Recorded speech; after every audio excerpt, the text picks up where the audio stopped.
আশা জাগিয়েও ইরানকে ধরা খাওয়ালো পাকিস্তান।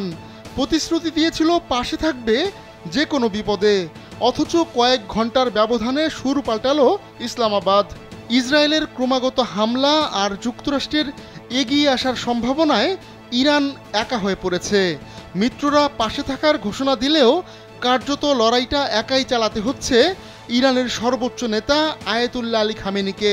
এবার মুসলিম বিশ্বের পরমাণু শক্তিধর দেশ পাকিস্তান দুঃসংবাদ দিল ইরানকে।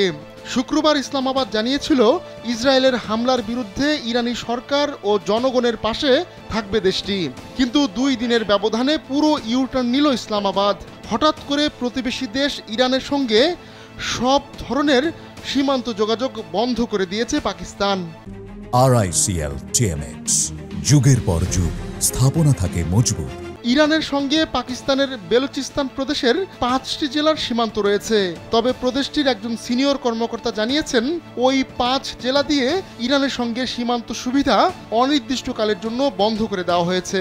সীমান্ত বন্ধ করলেও ইরানের সঙ্গে বাণিজ্য চালিয়ে যাবে বলে জানিয়েছে পাকিস্তান। তুর্কি বার্তা সংস্থা আনাদুলু এজেন্সি জানিয়েছে শুধু স্থলই নয়, ইরানের সঙ্গে পাকিস্তান আকাশপথও বন্ধ করে দিয়েছে।